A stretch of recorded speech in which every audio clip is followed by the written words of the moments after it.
একটু ট্রাই করেন। Thank you.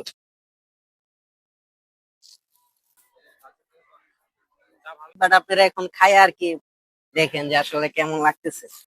ওইখানে চা দিয়ে আমি নেক্সট কাস্টমারের কাছে চলে যাই, কারণ ওইখানে নাকি চা লাগবে। আর এই কাস্টমারটি ছিল আমার সব থেকে ফেভারিট কাস্টমার এই ভিডিওর মধ্যে, একজন আপু আর একজন ভাইয়া। এন্ড ওনারা আমার অনেক পার্সোনাল লাইফের অনেক কিছু জিজ্ঞাসা করে, যে আমি কি করি, কোথায় থাকি, এই বয়সে এত সুন্দর একটা উদ্যোগ নেওয়াটাকে ওনারা আমাকে এপ্রিসিয়েট করেছে। হ্যাঁ হ্যাঁ, থ্যাংক ইউ।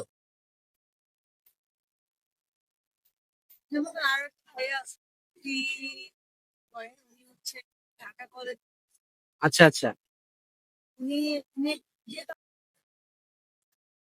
Thank you.